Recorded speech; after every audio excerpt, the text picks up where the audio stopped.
हाँ जी, so very very good afternoon to all of you. So दोस्तों, आज के लेक्चर में हम लोग एक स्टेप और आगे जाएंगे। ठीक है, देखो हम लोग एक स्ट्रक्चर्ड वे में चीजों को आगे ले जा रहे हैं। Right now we are dealing with international accounting, correct? So international accounting को जानने से पहले हम लोगों ने सबसे पहले कुछ बेसिक बातें देखे, जैसे international accounting counting structure millions billions में कैसे काउंट करते हैं। हम लोगों ने थोड़े करेंसीज के बारे में देखे, कहीं ये ना हो कि क्वेश्चन में कोई करेंसी देख के ये क्या है, ये वाला हाल हो जाए। राइट, सो ये हो जाने के बाद अब हम लोग आगे बढ़ जाते हैं to general accounting. So today session we will be focusing on general accounting, लेकिन माइंड इट, हम लोग आज के सेशन में बिल्कुल भी डेबिट क्रेडिट या जर्नल एंट्रीज या लेजर पोस्टिंग नहीं देखेंगे। हम उसके पहले का कुछ बेसिक रिक्वायरमेंट देखेंगे। ठीक है, ओके, सो लेट्स गो। सो दोस्तों, मैं यहां पे एक शब्द बता रहा हूं, मुझे बताओ क्या आप इस शब्द पे बिलीव करते हो? लॉ, कानून, विश्वास रखते हो? होना चाहिए कि नहीं होना चाहिए? क्या कहना है आपका? होना चाहिए। All agree? क्यों होना चाहिए भाई? क्या रोल है कानून का? What is the role of law?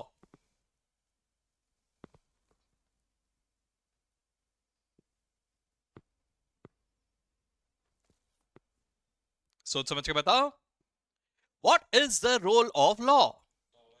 Okay, तो एक जवाब मेरे पास आया है, लॉ होने से क्राइम्स नहीं होने देता है। ठीक है, what kind of crime you mean here? मतलब मर्डर्स एंड चोरी डकैती ये सब की जब बात कर रहे हो कि कुछ और भी क्राइम्स है? फ्रॉड, मनी, है ना? देखो हमारा कंसर्न तो खैर खैर भाई पैसों के बारे में है, लेकिन लॉ अगर मैं पर्टिकुलरली बात करूं, law is about many things, है ना? मतलब पूरा ओवरऑल। लेकिन लॉ की जरूरत क्यों है? मतलब जरा सोच के देखो, आज के डेट में कानून हर जगह है। मतलब it is not just about crime, it's about a lot of things. Like say for example, आप अगर रास्ते में गाड़ी चलाते हुए जा रहे हो, तो आप लोग ट्रैफिक सिग्नल्स वगैरह देखते हो, ट्रैफिक के भी कुछ रूल्स एंड रेगुलेशंस होते हैं, ट्रैफिक लॉज होते हैं, बराबर? ये होना जरूरी है कि नहीं? Let's think about only traffic right now, है ना? बाकी सब चीजों को साइड में रखते भी only traffic. Do you think that a law should be made? Like say for example, when you go view normally, India में अगर मैं बात करूं, हम लोग लेफ्ट से जाते हैं। अलग अलग कंट्रीज में अलग अलग होता है, हमारे देश में हम लोग लेफ्ट से जाते हैं। राइट, रेड दिखा तो हम लोग रुक जाते हैं ट्रैफिक सिग्नल, ग्रीन दिखा तो हम लोग चलते हैं, येलो या ऑरेंज जैसा भी कहना है आपको, उसमें हम लोग थोड़ा स्लो डाउन हो जाते हैं, एटसेट्रा एटसेट्रा। ये सब जो नियम कानून है, ठीक है? हाथ दिखाना, कहीं जाना हो तो हाथ दिखाने का भी एक रूल होता है, करेक्ट? तो ये सब जो होते हैं, इनका कोई इंपॉर्टेंस है क्या? मतलब क्यों बना के रखा है यार? क्यों बनाया? इसके पीछे मेरे ख्याल से ना एक बहुत ही बेसिक सा कारण है। Human mind is like a free bird, ठीक है? और अगर हमें आजादी मिले तो पंछी की तरह हम कहीं भी उड़ जाएंगे, है ना? तो इसे एक पिंजरे में बंद करना जरूरी हो जाता है, क्योंकि अदरवाइज सब लोग अपने अपने मनमानी करने लग जाएंगे, करेक्ट? तो इसलिए अलग अलग जगह पे अलग अलग कानून बनते हैं। जैसे अभी मैंने ट्रैफिक सिग्नल्स के बारे में बात किया, भैया आज मैं कह रहा हूं कि लेफ्ट से जाना चाहिए, मैं उनको लगता है नहीं, मैं क्यों लेफ्ट से जाऊं, मैं तो राइट से ही जाऊंगा। ठीक है, तो हम दोनों में अगर डिस्प्यूट हो गया तो क्या होगा भाई? अगर देयर इज नो लॉ, तो फिर हम तो अपने हिसाब से कुछ भी करेंगे। समझ लो मेरी बात को मैं क्या कह रहा हूं? कुछ ना कुछ कानून हर जगह पे होना जरूरी होता है। right now we are learning the international accounting, ठीक है? International accounting. तो आपको क्या लगता है, इंटरनेशनल अकाउंटिंग को लेके कानून नहीं होने चाहिए? अकाउंटिंग के कानून कायदे होने चाहिए कि नहीं होने चाहिए? अदरवाइज पैसों के हिसाब किताब में हर बंदा अपनी मनमर्जी करने लगेगा, जो चाहे वो करने लगेगा। ठीक है, इंपॉर्टेंस समझ में आ रहा है? ठीक है। अब इंटरनेशनल अकाउंटिंग बनाएगा कौन? क्योंकि इंटरनेशनल लेवल में अगर बात करें, पूरे दुनिया की बात करें, तो यार it is basically many countries. अब किसी एक कंट्री की अगर मैं बात करूं, जैसे फॉर एग्जांपल चलो अभी इंडिया की बात करते हैं, तो इंडिया में देयर इज एन अथॉरिटी, है ना? कि भैया नरेंद्र मोदी ये बताएंगे, ये डिसाइड करेंगे, उनके नीचे ये है, ये है, ये है ना? अलग अलग सेक्टर्स में टीम डिवाइडेड है ना? मिनिस्टर्स है, वो लोग डिसाइड कर रहे हैं कि क्या किया जाएगा, या वो लोग कोई बोर्ड बनाते, कोई एसोसिएशन बनाते, वो लोग डिसाइड करते कैसे क्या किया जाएगा। जैसे फॉर एग्जांपल इंडिया की अकाउंटिंग की अगर मैं बात करूं, the authority is ICAI, institute of chartered accountants of India. ठीक है, इनको जिम्मेदारी दी गई है कि भैया आप नियम कानून बनाओ, आप बताओ कि कैसे आगे बढ़ना है। ठीक है, आप जो बताओगे उसके मुताबिक इंडिया में लोग चलेंगे। ठीक है, लेकिन अब जरा मुझे बात बताओ, आईसीएआई ने रूल बनाया, ये पूरे दुनिया के लोग मानेंगे क्या? पाकिस्तान के लोग मान लेंगे? बांग्लादेश के लोग मान लेंगे? नहीं ना सर, ये तो नहीं मानेंगे, बाकी भले मान ले। चाइना मानेंगे? सर ये जरा समझो यार, चीजों के बीच में कंसेंसस आने में बहुत ज्यादा मुश्किलें जाती है, मानते हो? ठीक है, तो ऐसे में सब लोग मिलके इसके बारे में एक हार्मोनियस यानी एक सेम रूल पूरे दुनिया में माना जाए, इसके लिए क्या किया जाएगा?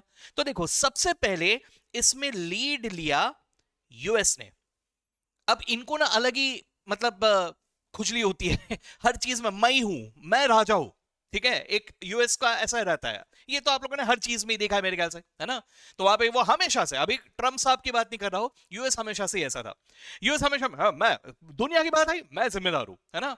इंडिया पाकिस्तान में लड़ाई हो रही है, ट्रम्प आ गया, मैं जिम्मेदार हूं, मैं पीस कराऊंगा राइट? तो ये हर जगह पे ये लोग इस तरह से तांगड़ाने आ जाते हैं, राइट?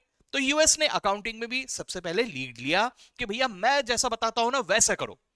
तो इनके जो कानून आए वो पॉपुलर हुए bye the name of gap. क्या नाम से पॉपुलर हुए? Gap, generally accepted accounting principles. ठीक है, क्या कहा मैंने अभी अभी? सबके पास रजिस्टर्स है? रजिस्टर्स अगर है तो लिखना कंटिन्यू करो, है ना? मैंने क्या नाम लिया? Generally accepted accounting principles. ठीक है, तो यूएस गैप बने। अब US gap basically was focused on US countries, मतलब यूएस की बात अगर करें तो वहां पर वो एप्लीकेबल था, लेकिन इन्होंने ये बताया कि हाँ भाई हम यूएस है, तो हमने जो बना दिया पूरे दुनिया को वो मानना है। ठीक है, तो इसीलिए इंटरनेशनल लेवल में अकाउंटिंग कानून कायदों को लेके सबसे पहले जो रोल आया वो आया यूएस गैप का।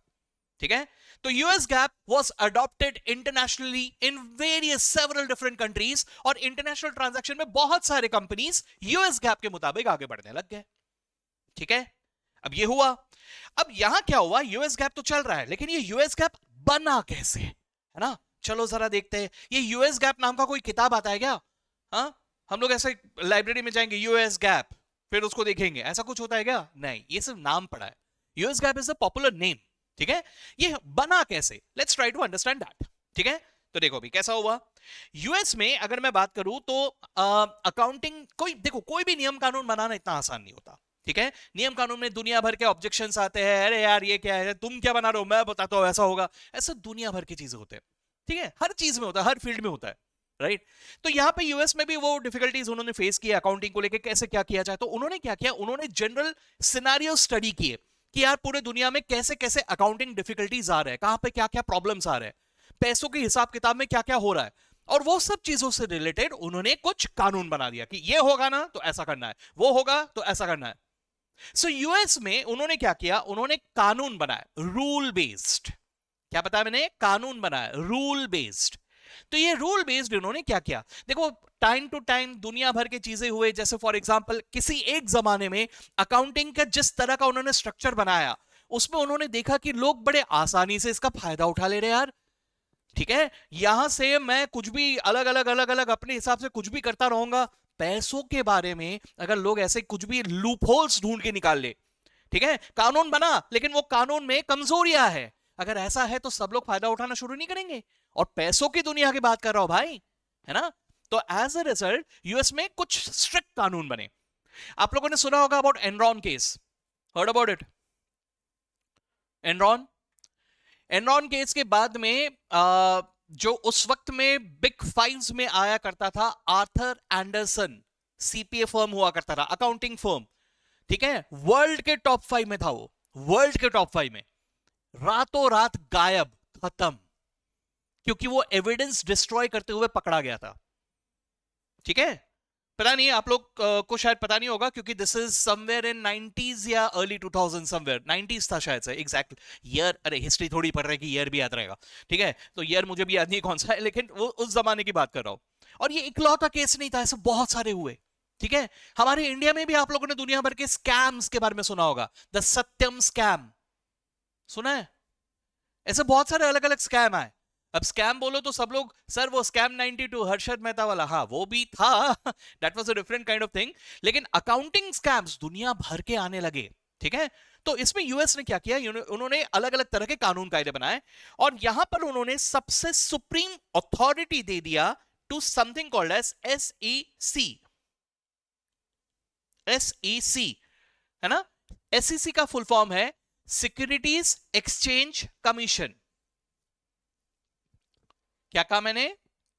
सिक्योरिटीज एक्सचेंज कमीशन, ठीक है? इनको इन्होंने बना दिया पवार, आई मीन इनको दे दिया पावर, सॉरी, ठीक है? इनको इन्होंने दे दिया पावर, ठीक है? इनको ताकत दे दिया कि भैया तुम अकाउंटिंग के क्षेत्र में, अकाउंटिंग के एरिया में आप सुप्रीम हो, ठीक है? आपके पास पूरा पावर है, आप बनाओ भैया क्या करना है, ठीक है? ओके। अब ये एसईसी जैसा है, ऐसा ही इंडिया में भी बॉडी है जिसको हम लोग कहते हैं सेबी। सुना है आप लोगों ने? Securities exchange board of India, ठीक है? लेकिन हमारे इंडिया में सेबी को उतने पावर्स नहीं दिए जितने यहां पे एसईसी में इनको पावर देके रखे। तो यूएस गवर्नमेंट ने पावर किसको दिया? सिक्योरिटीज एक्सचेंज कमीशन, ठीक है? अब इस पावर का इस्तेमाल करते हुए इन्होंने बनाया FASB, ठीक है? क्योंकि देखो सिक्योरिटीज एक्सचेंज कमीशन के पास सिर्फ एक पावर नहीं दिया, इनको बोला तुम ये देख पावर है तुम्हारे पास, ये भी है, वो भी है, वो भी है, वो भी है, बहुत बहुत कुछ है। जैसे for example prime minister of India Narendra Modi, he has power, लेकिन वो पावर वो अगर अकेले हर चीज को हैंडल करने जाएंगे पागल हो जाएंगे। तो वो क्या किया उन्होंने? डिपार्टमेंट्स डिवाइड करके रखे, हर एक डिपार्टमेंट के लिए तुम जिम्मेदार हो, इस डिपार्टमेंट के लिए तुम हो, एजुकेशन के लिए तुम हो, डिफेंस के लिए तुम हो, होम मिनिस्ट्री के लिए तुम हो, ऐसे अलग अलग अलग अलग डिवाइड हुए, है ना? तो इसी तरह से एसईसी ने भी डिवाइड किया। तो अकाउंटिंग का रूल्स एंड रेगुलेशंस बनाने की जिम्मेदारी आ गई FASB के पास, ठीक है? अब व्हाट इज FASB? FASB का फुल फॉर्म है फाइनेंशियल अकाउंटिंग स्टैंडर्ड बोर्ड। क्या कहते हैं इसे? फाइनेंशियल अकाउंटिंग स्टैंडर्ड बोर्ड, ठीक है? तो ये कौन सा बोर्ड है? Financial accounting standard board. नाम से क्या समझ में आ रहा है? They are responsible to make rules and regulations for financial accounting, ठीक है? ये कानून बनाएंगे, ये नियम कायदे बताएंगे, ठीक है? तो इन्होंने एक एक करके नियम कानून बनाना शुरू किया, ठीक है? तो ये जो नियम कानून इन्होंने बनाया, इनको इन्होंने नंबरिंग दिया कि यार ये इशू हुआ तो ये इशू हुआ तो ये इशू हुआ तो ये, तो ऐसे नंबरिंग दिए। तो वो जो नंबरिंग दिया, वो नंबरिंग को इन्होंने कहा ASC। क्या नंबर दिया? ASC, ठीक है?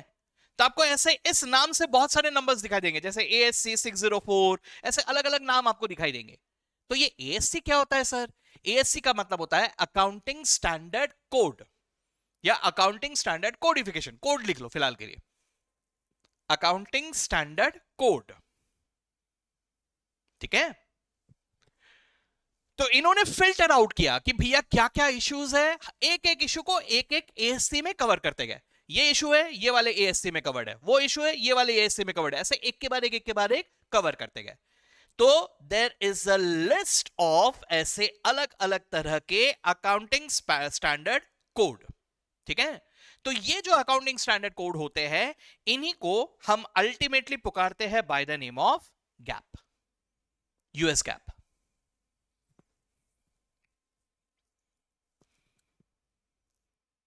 सबके दिमाग में ये आ गया कि what is US GAAP then, ठीक है?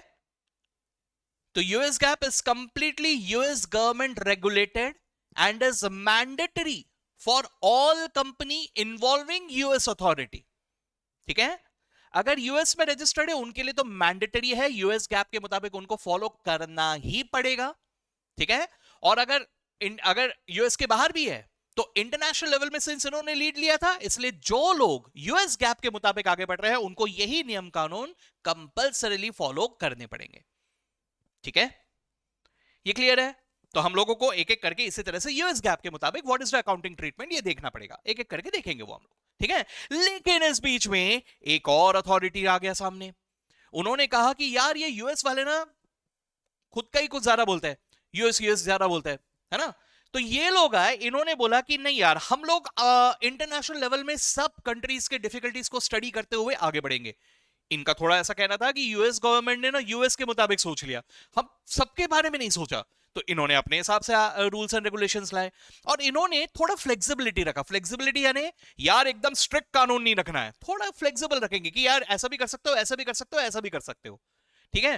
तो ऐसे एक बॉडी, इंडिपेंडेंट बॉडी सामने आया जिसे हम लोग कहते हैं IASB। ठीक है।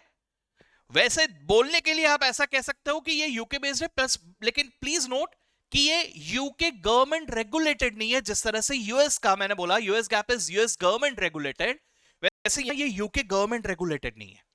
ठीक है, let me tell you clearly. So ये एक प्राइवेट बॉडी बना, इस बॉडी का नाम है इंटरनेशनल अकाउंटिंग स्टैंडर्ड बोर्ड। इनका इंटेंशन ही क्या था, नाम में ही समझ में आ जा रहा है, इंटरनेशनल अकाउंटिंग स्टैंडर्ड बोर्ड। यानी इंटरनेशनल लेवल जो बिजनेस हो रहे हैं वहां पे किस तरह से अकाउंटिंग करना चाहिए उसके लिए नियम कानून बनाने। ठीक है, ओके। तो इंटरनेशनल अकाउंटिंग स्टैंडर्ड बोर्ड ने बनाए IFRS। ठीक है, IFRS। जैसे मैंने वहां लिखा था ASC, वैसे यहां पे मैं लिख रहा हूं IFRS। What is IFRS? IFRS का मतलब होता है इंटरनेशनल फाइनेंशियल रिपोर्टिंग स्टैंडर्ड्स। क्या कहा मैंने? International financial reporting standards.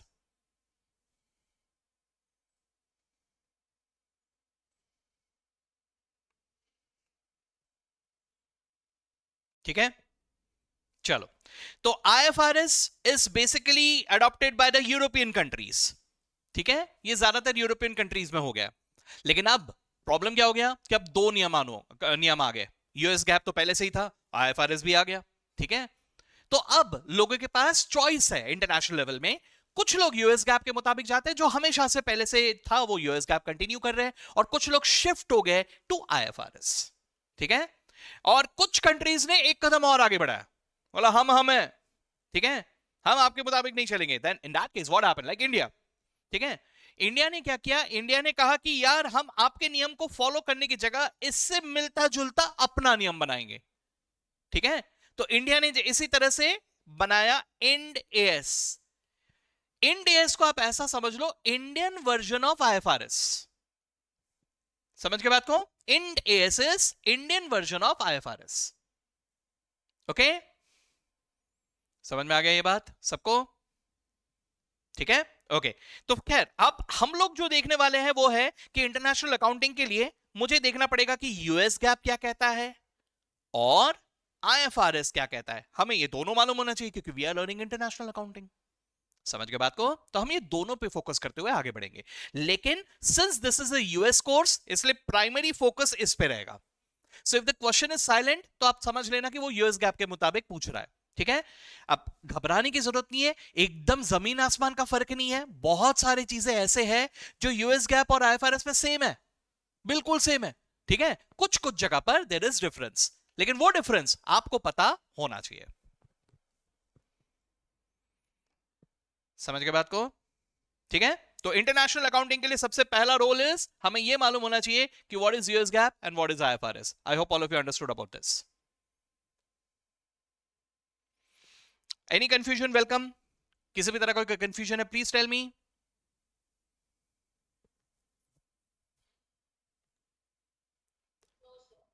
No, great.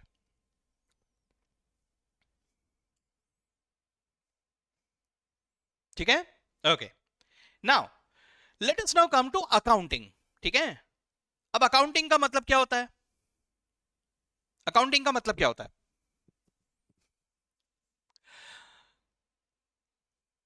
सीधे सर रेगाउटी भाषा में बोलो।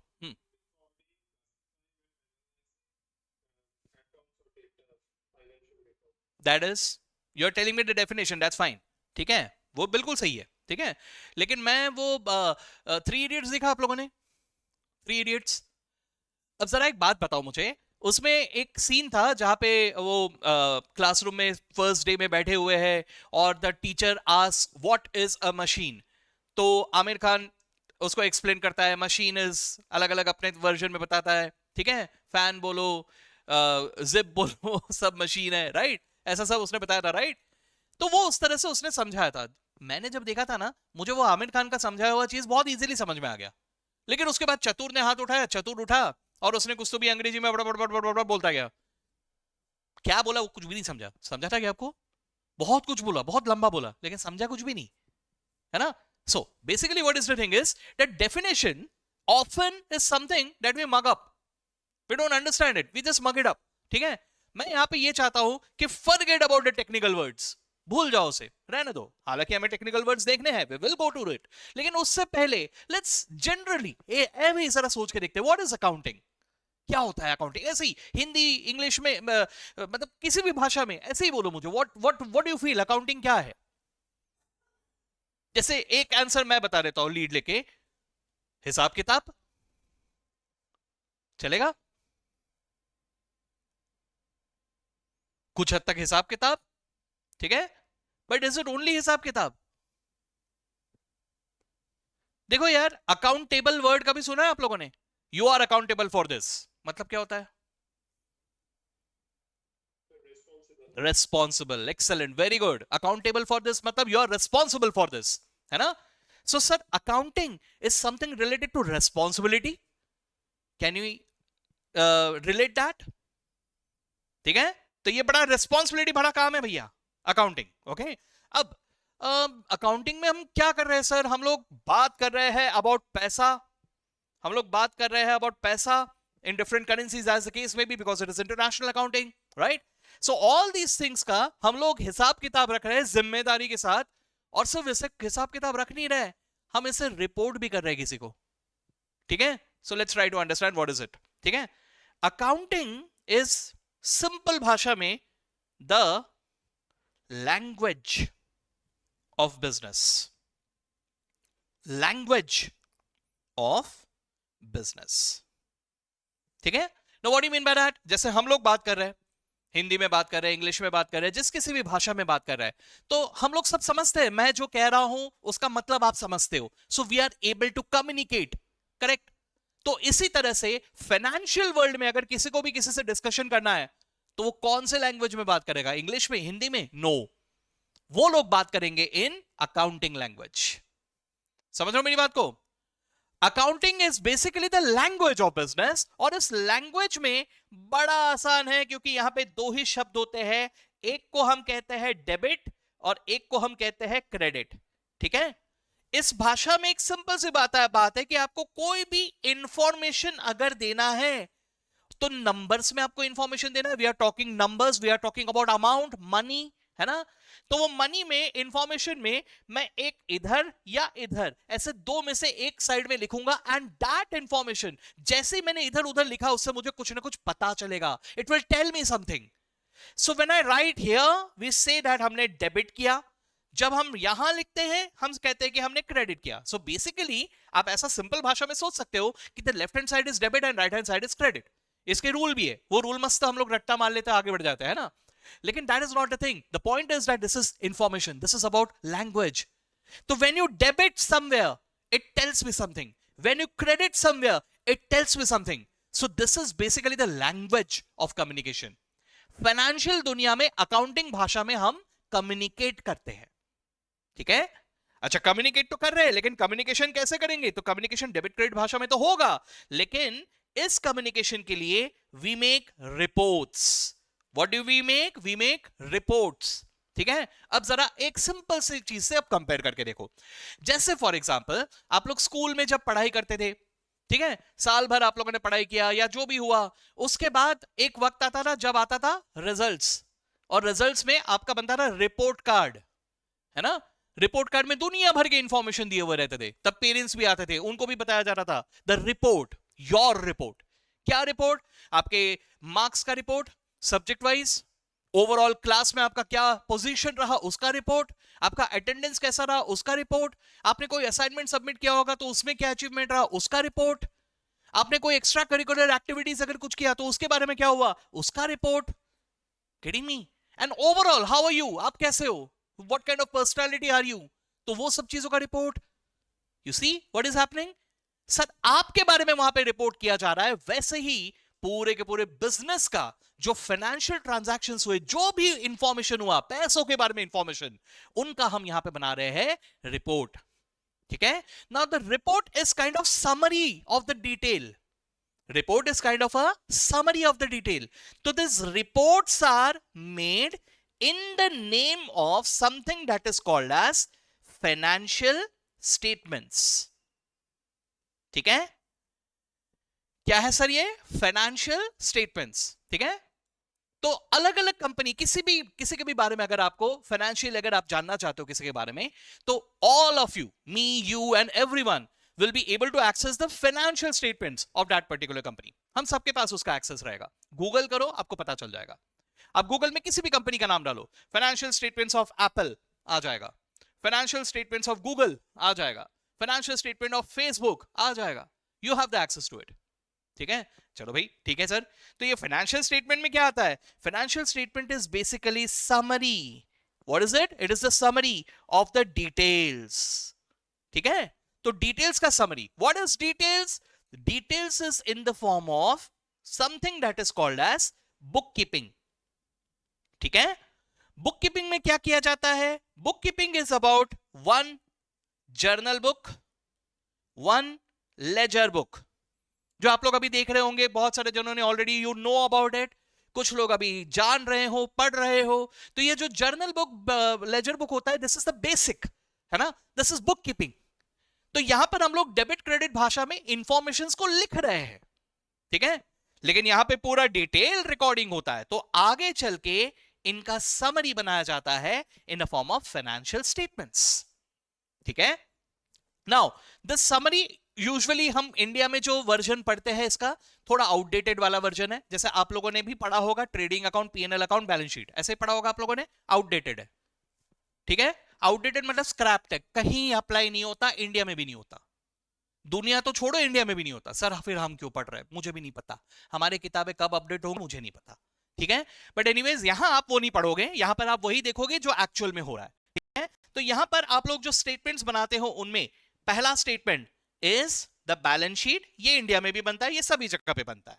ठीक है, what is it? It is a sheet containing list of balances. What do you mean by that? We will come to it. ठीक है, दूसरा जो हम बनाते हैं इसको कहा जाता है इनकम स्टेटमेंट. अब इसके अलग अलग वर्जन्स है, इसके अलग अलग वर्जन्स है. जैसे एक इनकम स्टेटमेंट बन सकता है, एक से ज्यादा इनकम स्टेटमेंट बन सकता है. मैंने क्या लिखा? स्टेटमेंट. एक से ज्यादा इनकम स्टेटमेंट बन सकते हैं, जैसे स्टेटमेंट ऑफ कॉम्प्रिहेंसिव इनकम. ऐसे अलग अलग नाम से आपको जरूर दिखाई दे सकता है. कुछ कुछ जगह पे प्रॉफिट एंड लॉस स्टेटमेंट नाम से भी पुकारा जाता है. ठीक है, तो ये स्टेटमेंट है. हाँ, these are the reports, these are the summary. ये बनता है. तीसरा बनता है statement of cash flows. Statement of cash flows. ठीक है, ये बहुत ही जरूरी स्टेटमेंट होता है. रीजन ये है कि अगर मैं आज इनकम स्टेटमेंट की बात करूं तो sir income statement tells me about profit loss. ठीक है, लेकिन profit loss is not the only information applicable और useful to the users. Users want something more. तो सर जो इनकम स्टेटमेंट में पता नहीं चलता वो स्टेटमेंट ऑफ कैश फ्लो में पता चलता है. ऐसे बहुत सारे आप कंपनीज देखोगे जो सुपर डुपर प्रॉफिट्स कमा रहे हैं फिर भी डूब गए, और ऐसे भी कंपनीज देखोगे जो लॉस में है फिर भी चल रहे हैं. सर तो ये क्या है, ये कैसे हो रहा है? This is the difference between profits, the accounting profit and cash flows. तो वो कैश फ्लोज क्या होता है उसके बारे में आपको यहां पे सीखने मिलेगा. ठीक है, चौथा स्टेटमेंट ऑफ इक्विटी.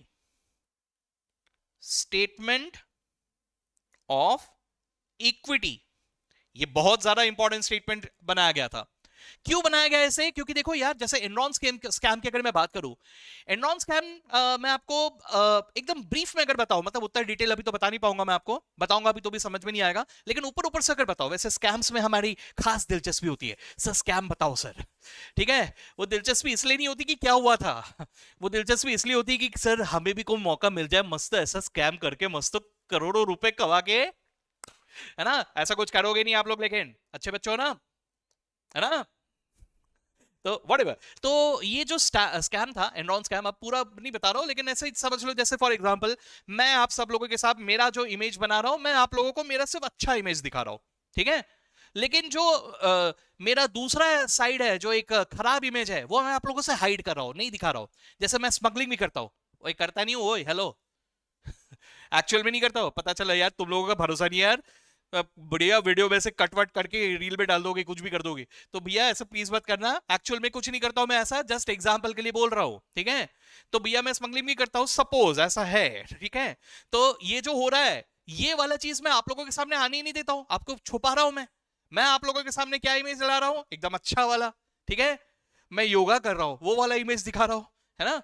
देखो भैया मैं प्रवचन देता हूं, मैं वो वाला इमेज दिखा रहा हूं। तो समझे मैं क्या कर रहा हूं, मैं आप लोगों को सिर्फ मेरा अच्छा इमेज दिखाने की कोशिश कर रहा हूं। The other side I am hiding it. Enron ने ऐसे ही कुछ किया था, ठीक है। एनरॉन ने क्या किया था, अपने रिपोर्ट्स में सब अच्छा अच्छा दिखाया, ताकि वो और इन्वेस्टमेंट्स अट्रैक्ट कर पाए और लोगों को बोल पाए कि देखो हम कितने अच्छे हैं, है ना। लेकिन एक्चुअली जो उनके जो प्रॉब्लम्स थे, उनके जो लाइबिलिटीज थे, उनके जितने भी गड़बड़ थे, वो सब चीजें उन्होंने हाइड कर दिए थे। कैसे हाइड किए थे, they created shell companies. Shell company समझता है आपको, फेक कंपनीज, ठीक है, डमी कंपनीज, कहीं तो भी क्रिएट किया, उनके अकाउंट से दिखा दिया कि नहीं लाइबिलिटी मेरा नहीं है, लाइबिलिटी उसका है, मेरा तो सब अच्छा अच्छा है, ठीक है। This is something that they did, ठीक है। और उन्होंने कानून में लूप होल्स ढूंढ के निकाले उसको छुपाने के लिए, मतलब ऐसा एकदम से नहीं समझ में आ रहा था कि उन्होंने कानून तोड़ा, ऐसे लूप होल्स ढूंढ के निकाले, ठीक है। तो जो भी हो, ऐसे सब चीजें जो थे, तो उसके बाद सरकार ने कहा नहीं यार, ये गड़बड़ करने वाला ओनर है, तो ओनर के एक्टिविटीज पे खास नजर रखना जरूरी है। सो फाइनेंशियल स्टेटमेंट्स में एक और स्टेटमेंट आना चाहिए, स्टेटमेंट ऑफ इक्विटी, बोले तो ओनर, ओनर के डिटेल्स यहां पे आएंगे कि ओनर के कितने फंड्स आए, ओनर कितने फंड्स लेके गया, ओनर को क्या बोनस मिला, एटसेट्रा एटसेट्रा, जो कुछ भी है सब कुछ यहां पर डिस्क्लोज करना जरूरी है। हम लोग पढ़ेंगे उसके बारे में, है हमको सिलेबस में है, देखना पड़ेगा, ठीक है। और पांचवा होता है working notes, notes to accounts. क्या कहा मैंने, notes to accounts, what is it, it is like a working note. Working note मतलब थोड़ा एक्स्ट्रा डिटेल्स यहां पे प्रोवाइड किए जाते हैं, ठीक है। जैसे कैलकुलेशन कैसे किया, मैं कोई अमाउंट कैलकुलेट करके लिख रहा हूं, लेकिन वो अमाउंट कैलकुलेट कैसे किया भाई, उसके बारे में यहां पे लिखा रहेगा, ठीक है। अलग अलग जगह पे कभी कभी चॉइसेस मिलते हैं, जैसे आप लोग देखोगे कुछ कुछ जगह पे कॉस्ट और NRV which ever is lower, ऐसा चॉइस मिलेगा। तो भैया कौन सा लोअर था ये मुझे सपने में थोड़ी पता चलेगा, तो ये सब चीजें मुझे नोट्स टू फाइनेंशियल स्टेटमेंट्स में लिखना पड़ेगा, ठीक है।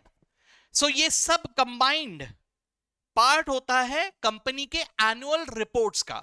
आप लोगों ने सुना होगा एनुअल रिपोर्ट्स आते हैं कंपनी के, तो उसमें ये भी एक हिस्सा होता है, this is the financial reports, ठीक है। अब ये जो फाइनेंशियल रिपोर्ट्स है, इसके भी दो अलग अलग फॉर्म आज की डेट में हमारे सामने आ गया, ठीक है। एक है ट्रेडिशनल फॉर्म जो मैंने अभी अभी आपको बताया, ठीक है, और दूसरे को हम लोग कहते हैं आईआर, आईआर ऐसा, ठीक है। चलो मैं एक काम करता हूं, लेस देन और मोर देन साइन को अभी हटा देता हूं, वो आगे चल के बताऊंगा। आईआर का मतलब होता है इंटीग्रेटेड रिपोर्टिंग, आईआर का मतलब होता है इंटीग्रेटेड रिपोर्टिंग, ठीक है।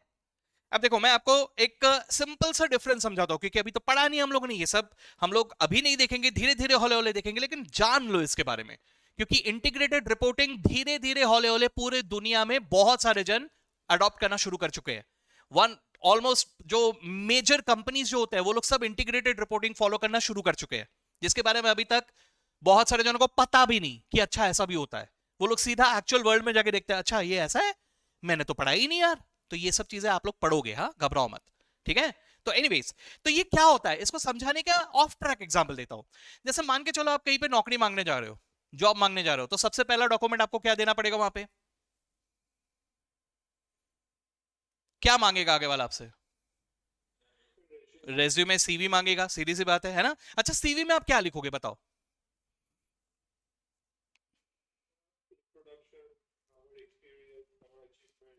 करेक्ट। आप मेनली अपने एजुकेशन, अपने क्वालिफिकेशन, अपने एक्सपीरियंस, ये सब के बारे में बताओगे और खुद के बारे में थोड़ा बहुत बताओगे, यही होगा, बराबर। ओके तो जैसे मान लो आप लोगों ने सीएमए कर लिया या आप लोगों ने सीपीए कर लिया, you will write about that. आप लोगों ने एफएमए कंप्लीट कर लिया, you will write about that. आपने बीकॉम एमकॉम जो भी किया आप लोग वो लिखोगे, जो भी आपने अचीव किया वो सब लिखोगे। आपने कहीं पे कोई जगह पे जॉब किया वो लिखोगे कि मैंने 5 साल यहां काम किया, 10 साल यहां काम किया, ये लिखोगे, यही सब लिखोगे ना, है ना।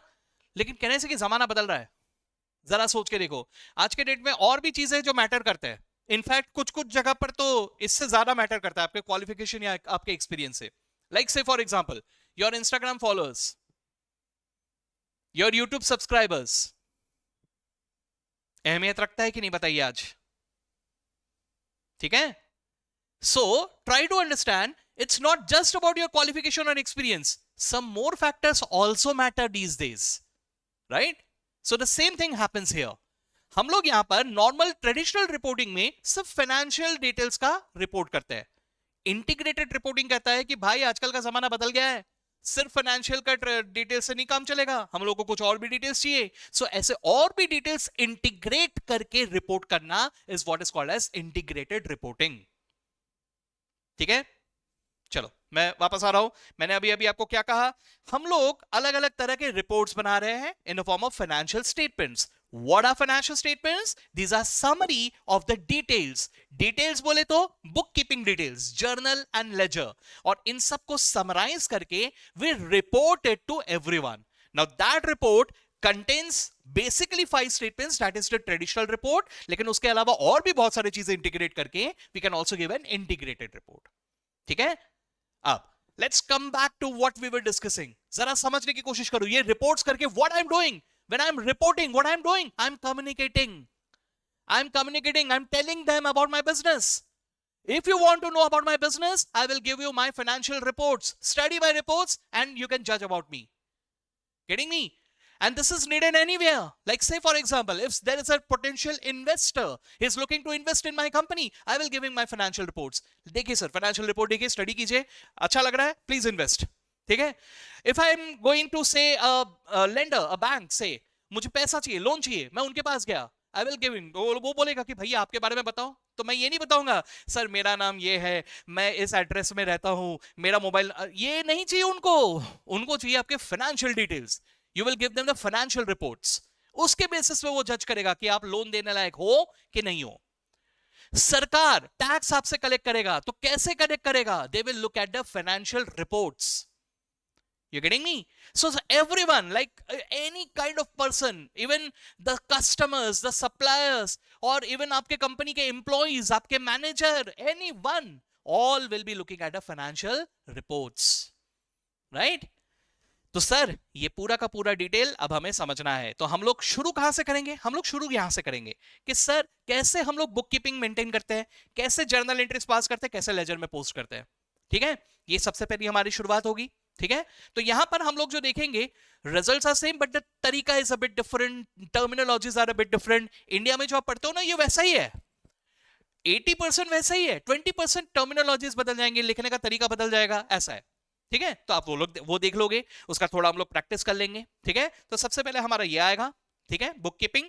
और बुक कीपिंग हो जाने के बाद we will quickly move on to the financial reports, कि रिपोर्ट्स कैसे बनाए जाते हैं. ठीक है, तो दिस इज सेक्शन ए का पहला पार्ट. ठीक है, दिस इज सेक्शन ए का पहला पार्ट, जिसको हम लोग इंस्टॉलमेंट्स में पढ़ेंगे, शुरुआत में नहीं पढ़ेंगे, है ना. रीजन ये है कि अगर सब कुछ एक साथ बता दिया तो बहुत लेंदी हो जाएगा.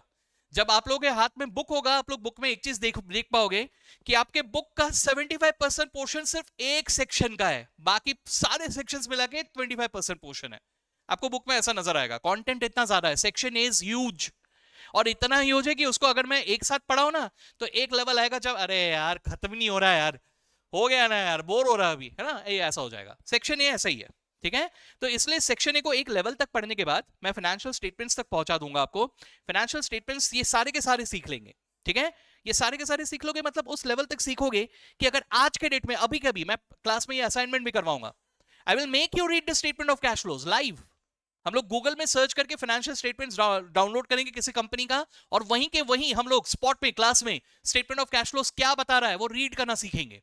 ठीक है, हम लोग ऐसे नहीं करेंगे कि कोई जो टिपिकल हम लोग देखते नहीं है कि एक क्वेश्चन है, जैसे अभी मेरे ख्याल से जो लोग अभी 11th-12th वाले हो, आप लोग देखो, आप लोग कैसा करते हो, आप लोग के सामने सबसे पहले जर्नल के कुछ क्वेश्चन आते हैं, 10-12 ट्रांजैक्शन आते हैं, फिर उसका जर्नल एंट्री लिखते हो बस. ठीक है, और कुछ नहीं करते आप. फिर लेजर में लेजर के अकाउंट बना लेते बस. ठीक है, मतलब वो एक टिपिकल एक अलग तरीका होता है, मतलब वो सिर्फ एक एग्जाम पास करने के लिए हम लोग पढ़ते हैं. लेकिन यहां you will be learning to get the practical exposure. ठीक है, रियल वर्ल्ड में क्या होता है, you will be learning about that. ठीक है, चलो, तो आज का मेरा इंटेंशन सिर्फ इतना था कि मैं आप लोगों को यह बता दूं कि यार सबसे पहले ये बैकग्राउंड हमें पता चलना चाहिए कि अकाउंटिंग में हम करने क्या चाह रहे हैं. मैं अगर आपको सीधा बताना शुरू कर देता हूं, देखो बेटा डेबिट क्रेडिट का ये रूल है, ठीक है, ये रूल लगा के ये जर्नल एंट्री पास करो, ये लेजर में पोस्टिंग करो, तो रटोगे आप लोग, है ना। अब आप लोग कम से कम ये एक बेस जानते हो, ये बैकग्राउंड जानते हो कि हमें करना क्या है ना। और अब हम लोग धीरे धीरे हौले हौले debit credit journal ledger and then financial statements यहां तक जाएंगे। ठीक है, कोई डाउट किसी को? तो आज के क्लास के बाद मैं ये एक्सपेक्ट करूंगा कि आगे चल के मैं कभी भी किसी को यूएस गैप के बारे में पूछूं तो आप लोग ब्लैंक नहीं रहोगे, you know about US gap. मैं अगर आईएफआरएस कहूं तो आप ब्लैंक नहीं रहोगे, यू नो अबाउट आईएफआरएस।